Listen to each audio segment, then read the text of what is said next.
Hey guys, today we're going to take a look at the Marvel Legends Moon Knight 6-inch action figure from the Strange Tales Blackheart Build-A-Figure Wave. Please like, share, comment, subscribe, or even hit the super thanks button. I do appreciate all engagement on my channel. This wave comes in the new box format packaging with the Strange Tales logo up top and that plastic hook for hanging out on the shelf. The figure is now back in the window packaging and Strange Tales logo also very prominent up front. At the bottom of the box we have the product information. Down to the side, some very photorealistic artwork of Moon Knight in the shadows. And on the back of the packaging is the same artwork, the description of the character, all the figures in the wave and more product information. And finally, onto that last side, once more a small piece of artwork and the Moon Knight name also very prominent down the side. So now getting this one open.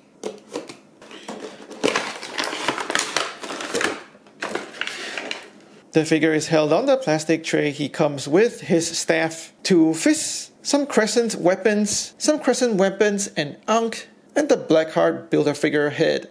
The staff is cast in white, shiny pearlescent plastic. This one is reused from many figures before, like the previous Moon Knight as well as Gambit, and it's got some sculpted segment lines. The crescent-shaped weapons are also cast in that same shimmery white plastic, also reused from previous Moon Knight figures. And his new accessory is an Ankh. This one is cast in a gold-looking metallic plastic, and there's some sculpted detail for the ridges in the middle as well as some spikes on the side. He comes with two gripping hands by default, so he can dual wield both his staff as well as the Ankh. He can also hold on to his crescent boomerang just fine, but the little crescent darts are a little finicky, and you might have to stick him in between his fingers. Speaking of which, he also comes with two alternate fists, and these are reused from the modern costume release of the Moon Knight. These two fists have hinges that articulate in and out. They also have slots in them to slide in those crescent darts, and the crescent darts slide into those slots easily, with the two fists also giving you nice display options with Moon Knight. The new Moon Knight figure does have a lot of part reuse. The most obvious would be the head sculpt. I believe his cape is reused from the X-Men 97 Magneto, so this time it's actually shorter and doesn't hit the floor like on the old one. He's also on the same Sunfire body mold, but this time the pins at the elbows and knees over here, so those are concealed. So the only real new sculpting on this figure is on those forearm gauntlets and the belt. I'm not really used to Moon Knight looking with a little more colors. He's typically a lot of silvery white, greys, and blacks. But I do think the hit of gold actually does make him look more interesting.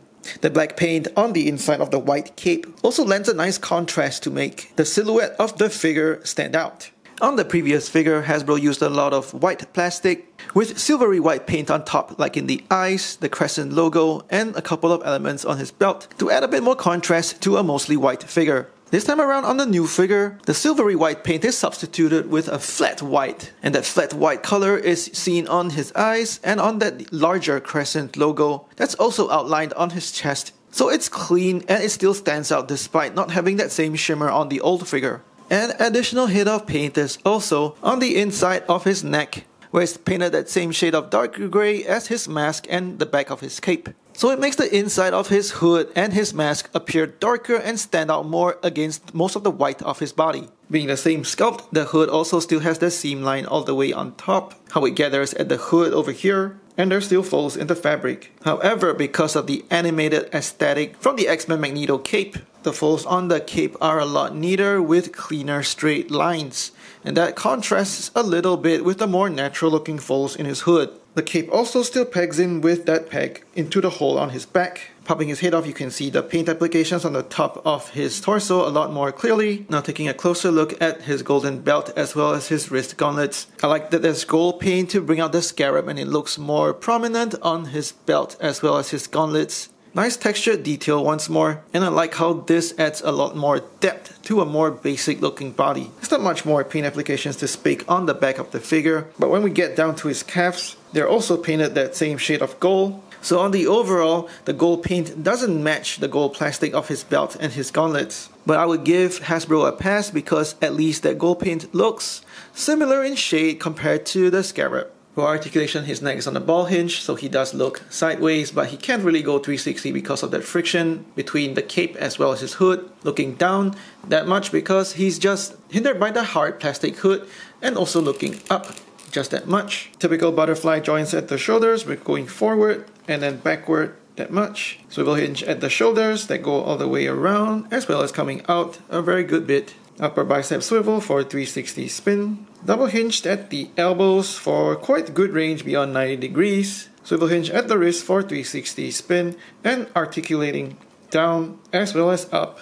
Mid-torso hinge bending forward and backward. Waist swivel that's well disguised by that belt, and he does go sideways. Ball joints at the hips going out that far and forward and backward. Upper thigh swivel for 360 spin. Double hinge knees for good range. The pins are also concealed. Swivel just above the boot. And on the ankles, tilting up and down and outward and inward. I generally do not like hard plastic rigid capes because as soon as you get them into deeper and wider action stances, they just mess with the balance of the figure and they're so hard to pose.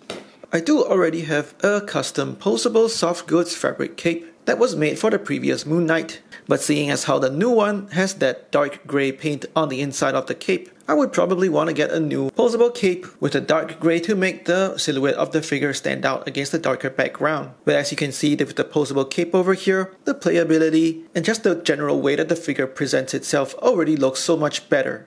Moon Knight stands at almost 6.5 inches, and that's almost 16.5 centimeters. For size comparisons, here he is with Spider-Man, Iron Man, Captain America, and Wolverine. And here he is with Daredevil, MCU Mr. Knight, Tigra, and Hawkeye.